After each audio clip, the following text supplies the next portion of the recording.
안녕하세요. 오늘도 사연살롱을 찾아주셔서 감사합니다. 저는 30대 중반 워킹맘입니다. 아직 그렇게 많은 나이라고 할 수는 없지만 요즘 따라 느끼는 게 있어 이렇게 사연을 적게 되었습니다. 사람들마다 각자 사는 방식도 다르고 잘 살고 있다는 기준은 더더욱 다른 것 같아요. 누군가는 조금 여유 있게 바깥 풍경을 보며 사는 것이 좋은 인생이라고 하고, 누군가는 숨 쉴 틈 없이 달려 남들보다 앞선 인생을 사는 게 좋은 인생이라고 하더군요. 각자 인생을 바라보는 관점에 따라 생각은 다르겠지만 저는 굳이 이야기하자면 후자의 인생을 살아왔어요. 사실 선택지가 있어서 그랬다기보다는 처한 환경이 그리 여유롭지 못했기 때문에 그렇게 달릴 수밖에 없었던 것 같아요. 14살 때 엄마를 여의고 성인이 될 때까지 할머니 손에서 컸거든요.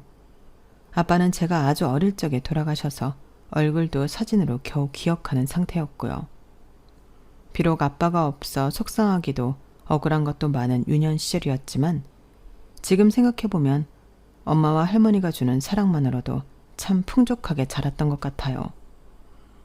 두 분을 잃고 나서야 두 분께서 주신 사랑이 얼마나 컸었는지 깨달았거든요.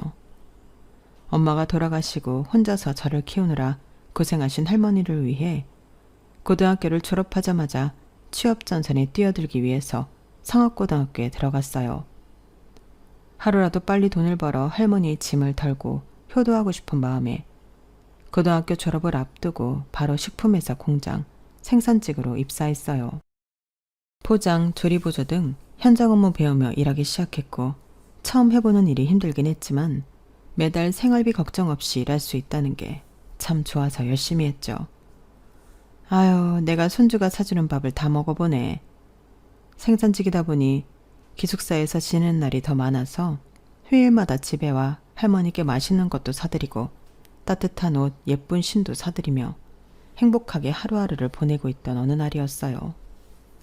휴일에 집에 오는 날이면 늘 마중 나와 계시던 할머니가 웬일로 안 나와 계시더라고요.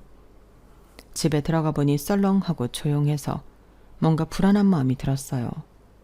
사람 촉이라는 게 있잖아요. 안방문을 열어보니 조용히 눈을 감고 누워 계신 할머니께서 숨을 쉬지 않고 계셨어요.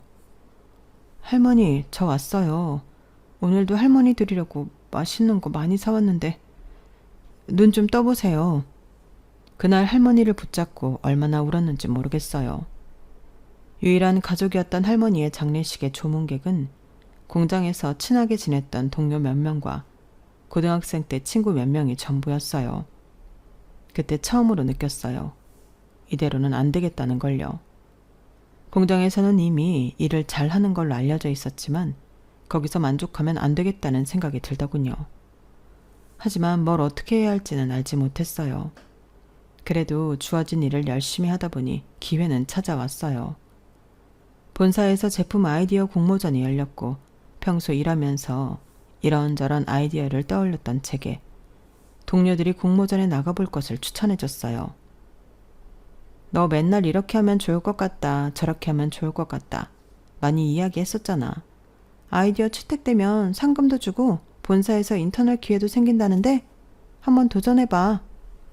처음에는 에이, 그래도 내가 어떻게 되겠어 싶었지만 막상 준비하다 보니 모든 걸 갈아넣게 되더라고요. 정말 후회가 없을 정도로 열심히 준비했는데 그 결과가 정말 그대로 돌아올 줄은 상상도 못했어요. 세진아, 봤어? 대상에 네 이름이 있어. 뭐라고? 상금도 상금이었지만 대상에는 본사에서 상품기획팀으로 3개월간 인턴을 해볼 수 있는 기회가 주어졌어요. 인턴 기간이 끝나면 성과 평가를 통해 계약직으로 전환할 수 있는 가능성도 있었죠. 저처럼 고등학교만 졸업한 사람에겐 더 없는 기회였어요. 그때부터 미친 듯이 달렸던 것 같아요. 인턴 3개월을 3년 쓰듯이 잠까지 줄여가며 열심히 살았어요. 고작 3개월짜리 인턴이라 중대한 업무가 주어지지는 않았지만 맡은 걸 최대한 완벽하게 해내려고 노력했죠. 그 결과 인턴 기간이 끝나기 전 계약직 사원으로 전환 권유가 왔어요. 세진 씨 생산직에서도 업무 평가가 좋던데 사실 그게 사무직에 적응하는 거랑은 별개의 일이거든요. 그런데 현장 경험을 살린 기획 아이디어로 실무 적응도도 높고 내부 성과 평가에서도 우수한 평가가 나와서 다음 달부로 계약직 전환이 가능해요. 앞으로도 실적으로 보여주세요. 기쁘긴 했지만 처음에는 힘들었어요. 대부분 저를 바라보는 시선이 현장 출신이 사무직 와서 얼마나 버티나 보자 식이었거든요. 남들보다 훨씬 어린 나이에 공모전 입상으로 시작한 사회생활이라 사내에서 은근히 무시도 받고 차별도 받았지만 개의치 않았어요. 일만 잘하면 언젠가 모두가 인정해줄 날이 오겠지 싶었거든요. 학벌 없이 시작한 사회생활이라 죽어라 이래도 저보다 늦은 나이에 들어온 대졸자들에 비해 정규직 전환도 느리고 승진도 한참 더뎠거든요. 그래도 워낙 어린 나이에 시작한 덕인지 나이 앞자리가 3으로 바뀌면서 드디어 꿈에 그리던 과장을 달게 되었어요. 사내 최연소 과장이 되고 나서야 주변에서 슬슬 인정해주는 느낌이 들더군요. 학벌은 없어도 실무에서 빛을 발하는 실무자로 평가받으면서 사내에서 어느 정도 입지가 있는 이미지가 됐어요. 그때쯤 저는 남편과 결혼을 앞두고 있었어요. 남편은 저보다 나이가 3살 많았고 둘 다 대리였던 시절부터 알고 지냈어요. 옆부서다 보니 크게 접점은 없었지만 인사는 서로 하고 지내는 정도였어요. 처음 제대로 서로 말을 주고 받아본 건 제가 사원에서 대리로 첫 승진을 하며 정규직으로 전환이 되었을 때였어요. 와, 생산직에서 정규직까지 전환되는 사례는 정말 처음 보는데요. 세진 대리님이 우리 회사의 역사를 썼어요. 같은 대리지만 세진 대리님은 뭐가 달라 보이네요. 항상 응원하고 있어요. 축하해요. 역사는요. 그렇게 거창하게 칭찬해 주시니 몸둘 바를 모르겠네요. 감사합니다. 진심이에요. 솔직히 세진 대리님 일하는 거 옆에서 보고 들을 때마다 일처리 너무 잘하신다 싶어서 깜짝깜짝 놀란다니까요. 우리 팀에도 대리님 같은 분이 있으면 참 좋을 텐데. 친해지고 싶어요. 어떻게든 인정받고 정규직이 되고 싶어 힘들게 달리던 중 처음으로 받아본 따뜻한 응원과 진심 어린 존중이었어요. 그동안 저도 내심 외로웠던 모양인지 친해지고 싶다는 그 한마디에 마법처럼 마음이 열리더라고요.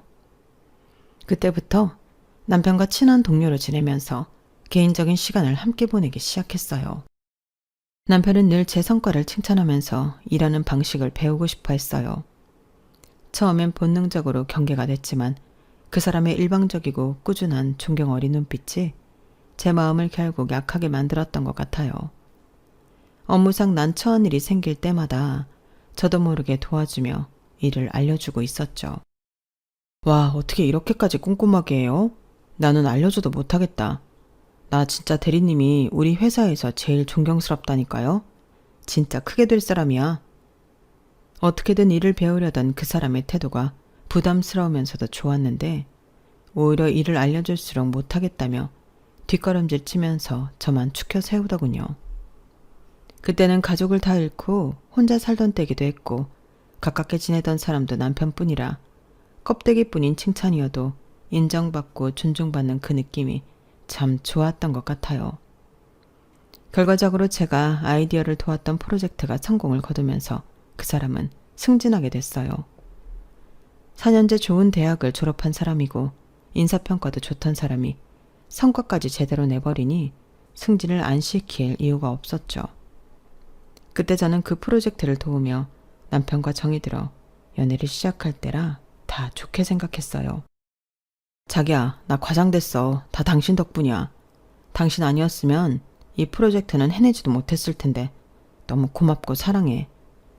잘 됐다. 나도 사랑해. 너무 축하해.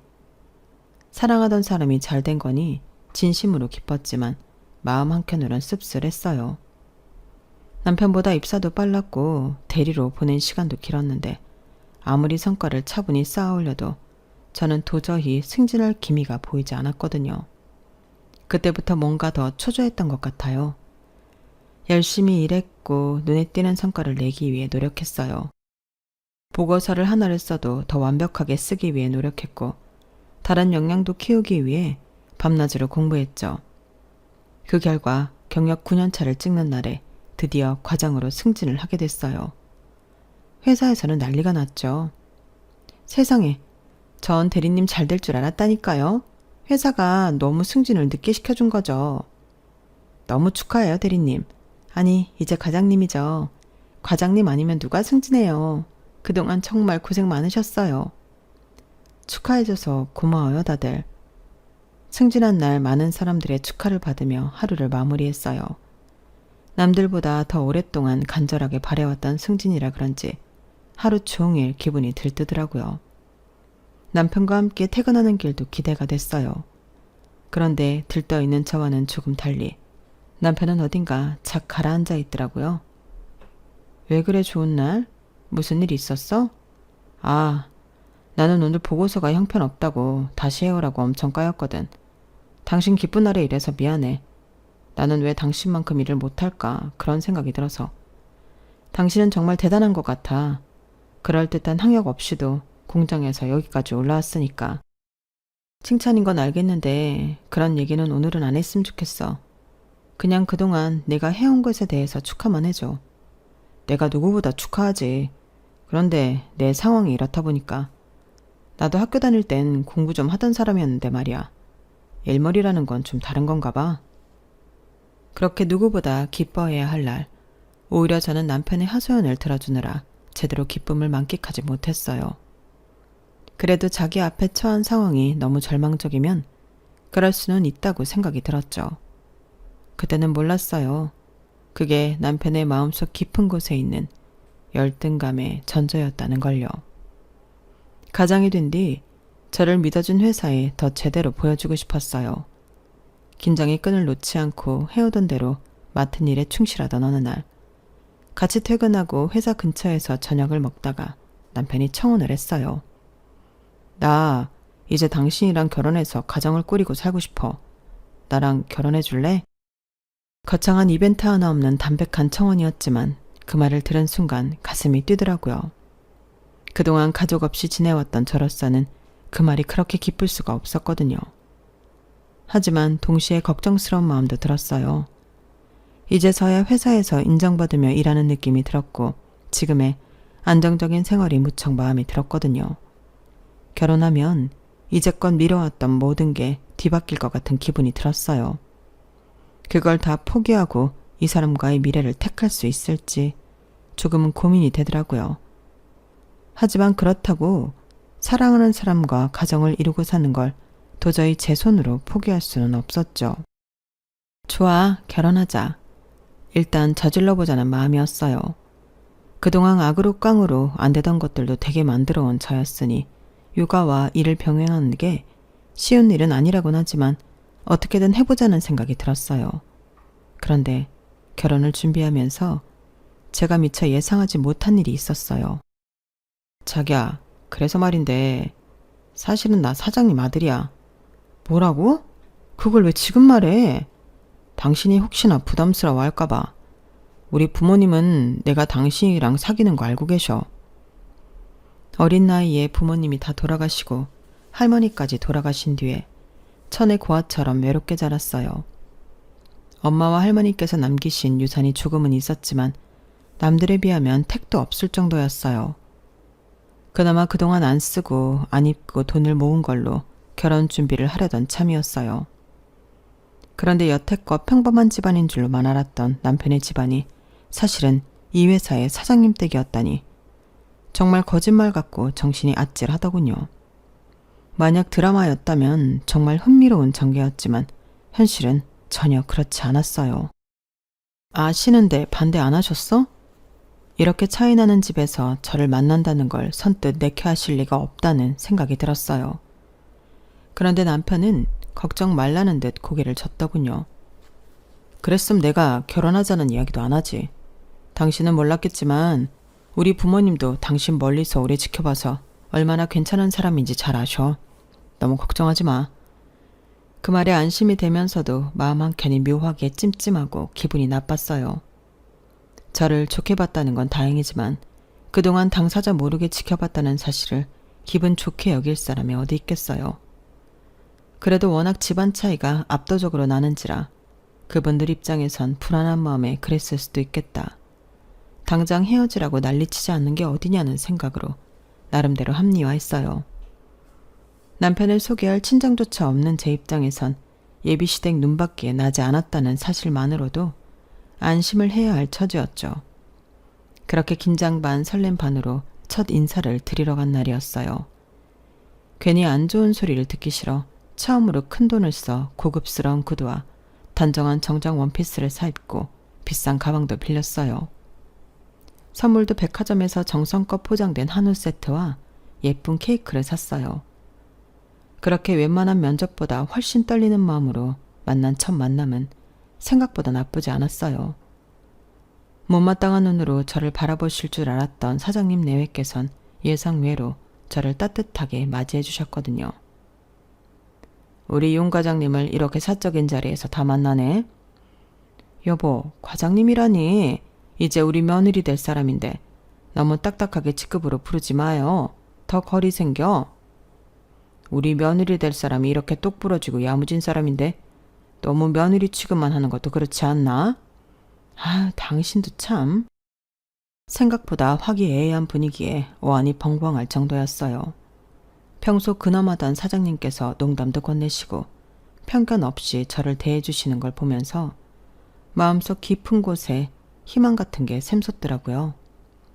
저도 이런 집에 시집을 오면 이렇게 밝은 분위기의 가정을 만들 수 있으려나 같은 희망이요. 너무 감사하게도 두 분께선 제 집안 배경이나 부모님 등에 대해서는 한마디도 묻지 않으셨어요. 남편이 미리 말해준 탓도 있겠지만 걱정했던 질문이 하나도 안 나오니 저도 정말 마음 편하게 시간을 보낼 수 있었죠. 두 분께선 어려운 환경에서도 혼자만의 노력으로 여기까지 온 저에 대해 아낌없이 칭찬해 주셨고 그런 사람이 집안 사람으로 들어온다는 게 기쁘다고 말씀해 주셨어요. 그렇게 저는 그 가족의 일원으로 받아들여진 느낌이었고 결혼을 준비하는 동안은 참 행복했어요. 하지만 진짜 문제는 결혼을 한 이후부터 생기기 시작했죠. 신혼여행에 다녀오자마자 저희 부부 사이에 아기가 생겼다는 사실을 알게 되었어요. 어머나 축하해. 당장은 아기 생각 없다더니 빨리 가졌네? 1살이라도 어릴 때 낳는 게 좋지. 키울 때도 그렇고. 와, 과장님 같은 커리어우먼이 아기 엄마가 되다니 뭔가 실감이 안 나요. 아기도 엄청 똑똑하겠다. 축하드려요. 주변 사람들은 축하의 말을 전했고 저 역시 생각보다 빨리 찾아와준 아기에 기쁘고 감사한 마음은 있었어요. 하지만 딱 하나 마음에 걸리는 게 있었죠. 과장으로 일한 지 이제 겨우 1년이 조금 지난 시기라 조금은 더 일하고 싶은 마음이 있었거든요. 처음엔 걱정이 됐지만 그래도 이제껏 해왔듯이 어떻게든 해보자는 생각으로 출산 직전까지 악바리처럼 회사를 다녔어요. 그러면서 시댁에 압박이 시작됐죠. 아유, 뭔 임산부가 그렇게 악바리처럼 회사를 다녀. 그냥 쉬라니까. 애기 생각도 해야지. 저도 그러고 싶은데요, 어머님. 그래도 아기 낳고 일을 아예 관둘 것도 아니고 최대한 경력 끊기지 않게 관리해야 해요. 아니, 이 회사가 우리 집안 회사인데 뭐가 그리 걱정이야? 경력이 끊기긴 뭐가 뭘 끊겨. 우리가 네 능력 모르는 것도 아닌데 복귀 걱정은 하지 말고 이참에 그냥 푹 쉬어. 그동안 그렇게 일만 하고 살았다면서. 말씀은 너무 감사하지만 팀원들한테도 민폐가 되고 싶지 않아서요. 걱정하시는 일 없도록 몸 관리도 잘하면서 잘해볼게요. 처음에는 걱정으로 시작되었던 잔소리가 점점 저를 짓누르는 말로 날카로워지기 시작했어요.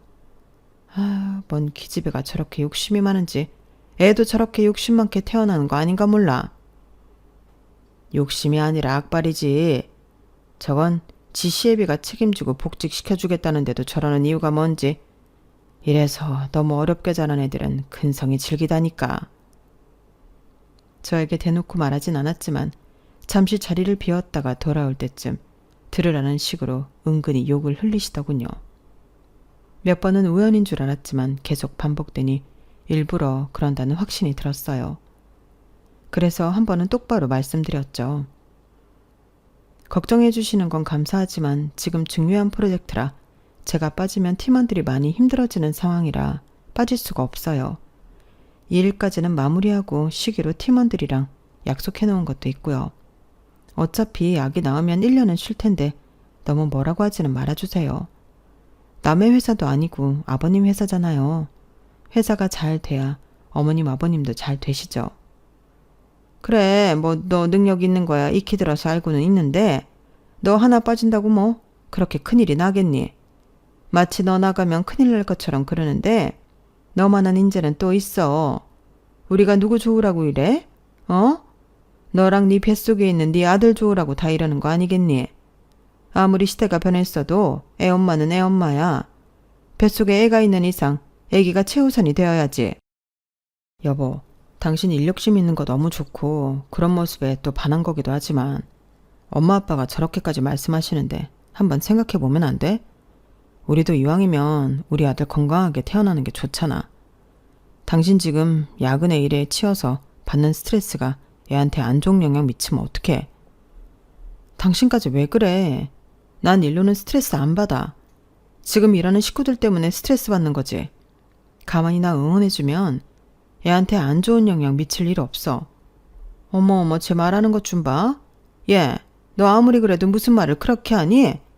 네가 식구들 없이 자라서 이 정도 잔소리에 면역력이 없는가 본데 원래 식구들끼리는 서로 걱정하고 안타까워하고 하면서 잔소리도 좀 하고 듣고 하는 거야. 다 너 생각하는 말인데 고모하기는커녕 뭐? 스트레스? 여보, 그만해. 그래 며느라, 우린 분명히 네가 일 그만두고 아이한테 전념하면 네 복직은 걱정도 말라고 했는데 시부모 말 안 듣고 기어이 끝까지 일한 건 너다. 알겠니? 나중에 딴소리 하면서 우리 원망하면 안 된다. 네, 아버님. 걱정하시는 마음 너무 이해하지만 최대한 제 경력은 지키고 싶어요. 이해해 주시면 감사하겠습니다. 시아버지가 회사 사장이라고 하면 다들 부러워하겠지만 현실은 전혀 그렇지 않더군요.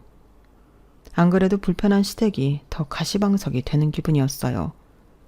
제 회사 생활이 시댁에도 어느 정도 걸려있다고 생각하면 사회생활을 시댁에서까지 해야 하더라고요. 분해도 저에겐 너무나 힘들게 쌓아올린 직책이었기 때문에 맡은 바 최선을 다하고 싶다는 생각뿐이었어요. 그렇게 저는 퇴근하는 길에 갑자기 시작된 복통으로 예정일보다 2주 빠른 시기에 아이를 조산하게 됐어요. 아이를 낳을 때는 고통에 정신이 너무 없어서 아무 말도 안 들리고 아무 생각도 안 들었는데 조금 정신이 들고 예쁜 아들을 품에 안아보니 그제서야 실감이 나더라고요. 드디어 제가 아이 엄마가 되었다는 사실이요. 그 조그만 손이 제 손가락을 감아오는데 얼마나 벅차든지. 한 번도 살면서 성취감 외에 다른 벅찬 기쁨을 느껴보지 못했던 저에게는 난생 처음 느껴보는 감정이었어요. 조리원에서 아이를 낳고 나서 찾아오는 생각보다 많은 몸의 변화들을 견디고 적응하면서도 아이를 만나는 시간만큼은 정말 행복했죠. 하지만 제 기쁨이 그렇게 짧게 끝나버릴 줄은 몰랐어요. 아이를 데리고 조리원 퇴소를 하면서 새로운 가정에 대한 꿈에 부풀어 있는데 떡하니 집에 와 계신 시부모님 때문에 심장이 차가워지는 기분이었거든요.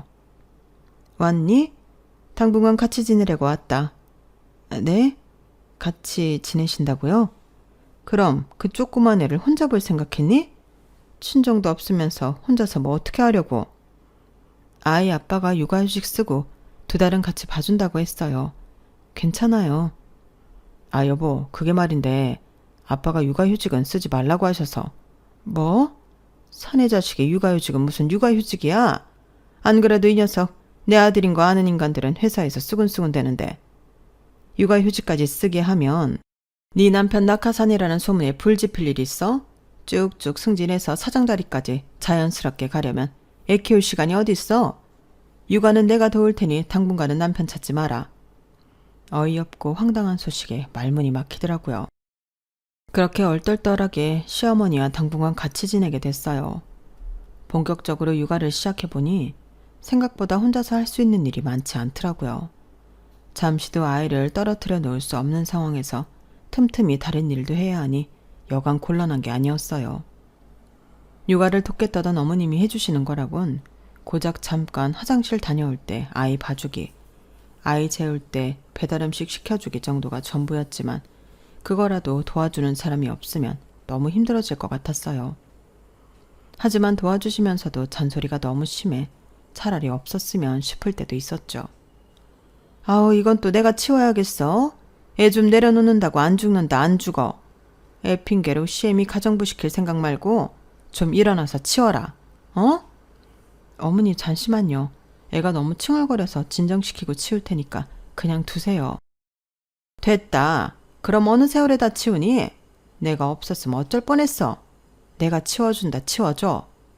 얘, 화장실에 왜 이렇게 오래 있어? 늙은 시애미 손목 부러뜨리려고 그러냐? 팔 아파 죽겠다. 네, 어머님, 속이 안 좋아서 곧 나갈게요. 너 빨래를 왜 이렇게 쌓아놔? 애 것만 빨고 남편은 전혀 챙기지를 않네. 이래도 돼? 애기 재우고 할게요, 어머님. 너무 큰 소리 내시면 애기 재우기 힘들어요. 뭐? 지금 나보고 조용히 하라는 거야? 너 우리 아들 밥도 맨날 배달음식 시키고 그러는 거 아니야. 오늘부터 너 밥하는 동안 내가 애 재울 테니까 장도 보고 저녁밥은 직접 지어라. 육아 도와준답시고 오셔서는 시집살이를 시켜버리니 정말 미치겠더라고요. 어머님은 그런 식으로 100일 동안 옆에서 내내 시댁살이를 시키셨어요. 아이가 통잠을 자게 될 때쯤, 아이가 통잠을 잔다는 사실보다 이제 어머님을 떼어낼 핑계가 생겼다는 사실에 더 기뻤을 정도였으니까요. 어머님, 이제 아이가 통잠을 자서 어머님 도움은 괜찮을 것 같아요.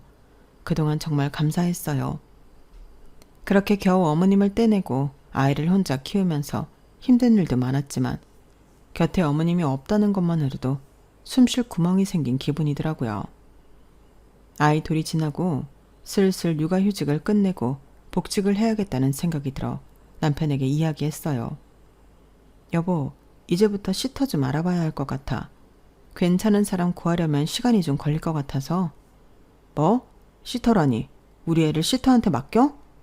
그럼 어떡해. 나도 복직 준비해야 하는데. 아니, 이렇게 어린애를 남의 손에 맡기고 회사를 가겠다고? 무슨 복직을 그렇게 급하게 해. 어차피 우리 아빠 회사잖아. 아버님 회사라고 해도 자리를 너무 오래 비우면 나도 일하는 감각이 떨어지잖아. 다시 적응하는 시간도 필요하고. 이건 엄마 아빠랑 다시 얘기해보자. 난 남의 손에 우리 애 키우기 싫어. 당신도 내가 일하는 모습이 보기 좋다며. 늘 응원하고 격려해주던 거 아니었어? 그건 당신이 애 엄마가 아니었을 때 얘기지. 결혼하고 애 가졌으면 당연히 가정에 충실해야 하는 거 아니야? 그때 머리를 얻어맞은 것 같은 충격이 들었어요. 남편은 곧바로 쪼르르 달려가 시부모에게 제 이야기를 전했더군요. 분노한 시부모님이 그날 저녁 바로 집으로 찾아오셨어요. 너 대체 무슨 소리냐? 복직은 무슨 복직? 애 돌진한 지 얼마나 됐다고? 너 일 안 하면 누가 쫓아오기라도 한다니? 시아버지가 편히 봐주겠다는데 왜 이래? 육아휴직을 적어도 2년을 써야지. 누가 1년 만에 복직을 해? 그러다 잘리는 여직원들을 워낙 여러 봐서요. 편히 봐주시는 건 감사하지만 괜히 제가 불안해서 그래요. 웃기는 소리 하지 마라. 이 악바리 같은 게 어딜 귀한 남의 집 손주 놔두고 일타령이야? 그렇게 좋아하는 일 다시는 못하게 해주랴? 그래요, 여보. 차라리 그게 낫겠네. 너 그나마 받고 있던 육아휴직 급여라도 마저 받고 싶으면 까불지 말어. 회사에서 다들 인정해주고 치켜 세워주니 진짜 자기가 뭐라도 된 줄 아나 본데 이런 애들은 집안일 하면서 기가 좀 꺾어 봐야 돼.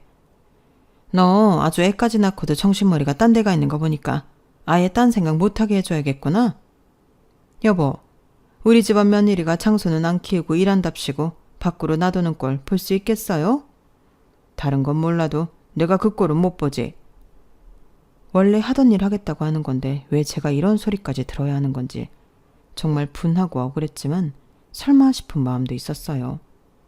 회사에 득이 됐으면 득이 됐지 실이 되는 직원도 아니라고 생각했거든요. 하지만 이 집안에 며느리로 들어온 순간 저는 유능한 사원이 아닌 그저 며느리일 뿐이었던 모양이었어요.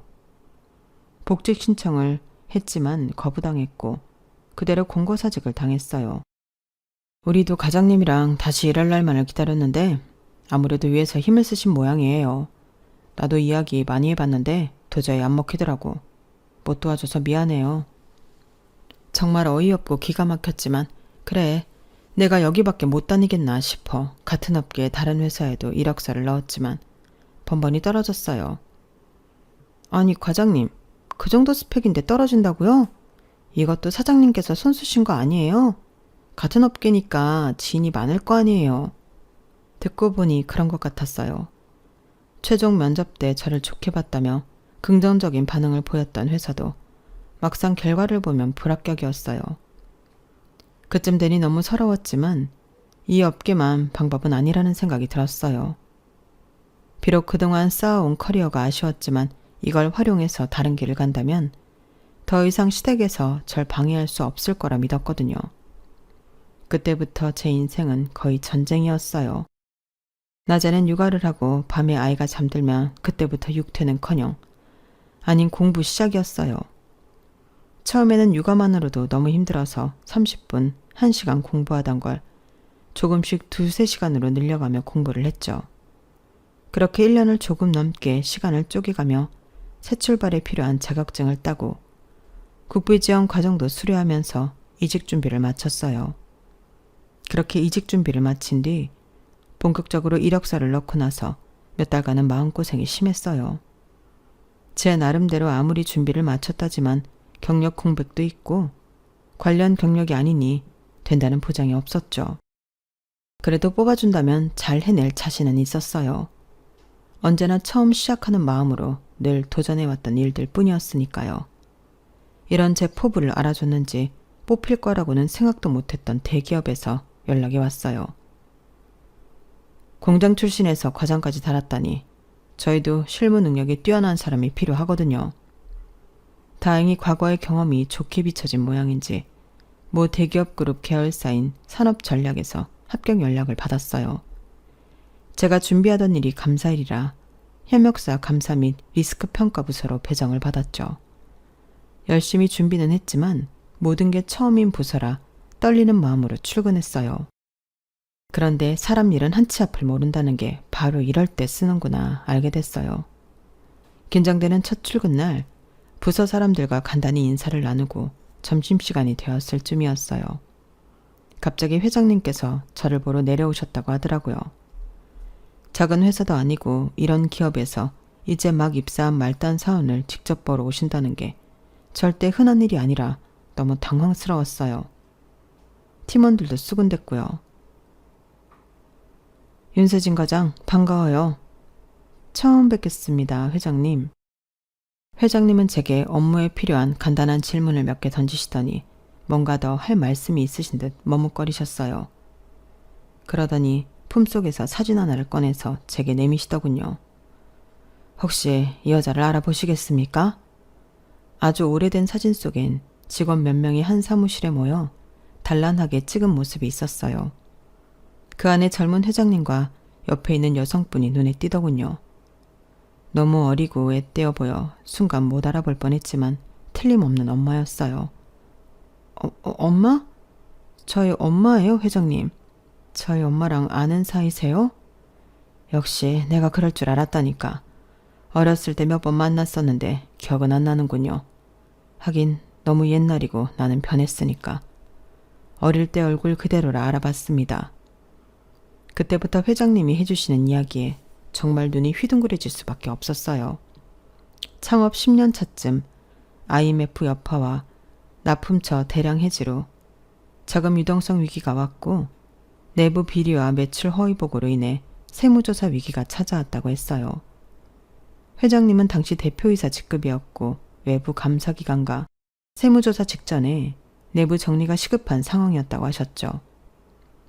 그때 발벗고 나선 게 윤 과장 엄마인 정혜림 씨였어요.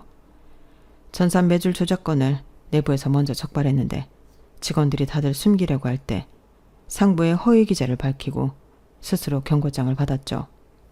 그때 혜림 씨가 아니었다면 회사가 그 큰 위기를 넘기지 못했을 겁니다. 세무조사에서 벌금은 최소화되었고 거래도 유지되었거든요. 그 후부터 믿을 건 그 사람뿐이라는 생각에 비서실 소속으로 승진시켜 오래 데리고 있었는데 아이를 가지면서 결국은 퇴사를 하게 됐죠. 소식이 궁금해서 연락하면 회사에 가끔 딸을 데리고 오기도 했는데 언젠가부터 연락이 아예 끊겨버렸죠. 아이가 좀 크면 다시 곁에 두고 같이 일을 하고 싶었는데 말이죠. 회장님은 엄마 소식을 궁금해하셨고 제가 살아온 이야기를 듣고는 낙심하셨어요. 혜림 씨가 그만둔 후로 능력 있는 여사원들이 아이 때문에 일을 못하는 게 싫어. 적어도 우리 회사만큼은 경력 단절 여성들도 적극적으로 채용하는 추세였는데 그렇게 뽑은 게 혜림 씨의 딸이었다니 이거 참 신기한 인연이네요. 혜림 씨에게 받은 것들을 이제라도 갚고 싶군요. 회장님께서는 회사 생활을 하면서 제게 원하는 게 있으면 언제든 말하라고 하셨어요. 저는 다른 도움은 필요 없었지만 문득 일을 하던 중 감사 대상 리스트에 올라와 있던 시댁 회사의 이름을 보게 되었어요. 그걸 이야기하니 회장님께서는 팀장님께 직접 지시를 내려주셨죠. 이 건은 윤 과장이 맡아주게. 감사는 철저하게 진행했어요. 현장 실사, 계약서 분석, 거래서 명세 추적까지 꼼꼼하게 감사한 결과 그 회사는 이미 여러모로 부실한 점이 있더군요. 유통기한 스티커를 재활용하거나 품질관리 일지를 허위로 조작하고 원재료 출고량을 허위 보고하는 등 대충 얼버무릴 수준이 아니었죠. 그중 일부는 제가 과거 그 회사에서 기획 일을 맡아 진행할 때도 느낌적으로 뭔가 이상하다고 여기던 것도 있었어요. 그땐 시댁 식구들 회사고 설마 하는 느낌에 모른 척 넘어갔던 것들이 다 꼬리에 꼬리를 물고 밟히더군요. 감사 보고서는 비서실을 통해 회장님께 직접 전달되었고 불과 3일 뒤 공식 발표가 났습니다. 땡땡 F&B와의 납품 계약을 전면 해지하겠습니다. 회사의 계약 해지 발표 후 금융권은 바로 대출 조건을 철회했고 식약처 민원조사와 세무조사도 동시에 들어갔습니다. 공장은 잠시 가동을 멈추고 직원의 30%가 권고사직 대상이 되었죠. 그 중심에 제가 있다는 사실을 시댁에서 알아채는 데까지 오래 걸리진 않았습니다. 네 짓이야? 어떻게 같은 식구끼리 이런 짓을 해? 한때 네가 몸담고 있던 회사야? 불쌍한 애를 머리 좋다는 이유로 걷어줬더니 이런 식으로 뒤통수를 쳐? 아니요. 걷어주기는커녕 고분고분하지 못하다는 이유로 짓밟으려고 하셨잖아요. 그동안 열심히 쌓아놓은 커리어 다 버리고 불안한 마음으로 부딪혀서 일어선 건 저 스스로의 힘이었어요. 그 열정과 능력을 실컷 이용만 하다가 버린 건 아버님 어머님이죠. 전 더 이상 그 회사가 제 식구 회사라고 생각하지 않아요. 제 편 한번 들어주지 않는 남보다 못한 식구랑 남은 인생을 함께할 생각은 없거든요. 여보, 그게 무슨 소리야? 지금 나랑 갈라서기라도 하겠다는 거야? 그래야지. 날 이용한 건 당신도 마찬가지야. 필요할 땐 내 능력 이용해서 승진하고 일하는 노하우도 다 배워갔으면서 애 낳으니까 집에서 애나 보라고? 내가 볼 땐 둘 중에 집에서 일해야 하는 건 당신 쪽인 것 같은데? 뭐라고? 지금 말 다 했어? 그러니까 더 쪽팔리고 싶지 않으면 이만 나 놔주는 게 좋을 거야. 당신이 그렇게 잘났으면 당신 힘으로 회사 위기 극복해봐. 나는 당신 식구들이 그렇게 걱정하는 우리 아이 데려가서 내 힘으로 잘 키울 테니까. 그 길로 남편과는 이혼을 했어요. 남편 회사는 결국 위기를 극복하지 못하고 무너지더군요. 그 이후로는 어떻게 지내고 있는지 모르겠지만 아이를 보러 올 여유도 없는지 연락은 아예 끊어졌어요. 차라리 속이 시원할 지경이었죠. 회장님께서는 이 공을 높게 사 제가 근무하는 환경을 보다 자유롭게 만들어주어 아이 키우며 일하는 데 수월하게끔 도와주셨어요. 이미 입소가 끝난 사내 어린이집에 제 아이가 중도 입소할 수 있게 힘써주셨고 근무 시간도 유동적으로 쓸 수 있게 해주셨죠. 덕분에 육아와 일 두 가지를 다 놓치지 않고 해낼 수 있게 되었어요. 그런 배려에도 절대 쉬운 일은 아니었지만 예전처럼 시댁에 무시당하고 앞길이 막혀 다시는 혼자 힘으로 아무것도 하지 못할 것 같다는 절망에 빠져 있을 때보다는 훨씬 낫더라고요. 누군가의 아내로 누군가의 며느리로 사는 것도 충분히 좋은 경험이었다고 생각하지만 이제는 알아요. 사람이 무엇보다 행복하려면 다른 누군가의 어떤 존재로 사는 것보다는 나 자신으로 먼저 살 수 있어야 한다는 걸요. 지금은 저 자신, 그리고 사랑하는 제 아이의 엄마로서 살아갈 수 있어 행복하답니다. 그동안 살면서 악바리로 버텨왔던 순간들이 조금도 후회되지 않을 만큼 그 순간들이 모여 지금의 저를 있게 만들어준 것 같네요. 여기까지 저의 이야기였습니다. 아이와 잘 살아가라고 많은 응원 부탁드려요. 여러분들도 행복하세요. 부자 되시고요. 여러분, 사연 댓글에 응원과 현명한 조언 부탁드려요. 좋아요와 구독은 저에게 큰 힘이 됩니다. 오늘도 좋은 일 가득하세요.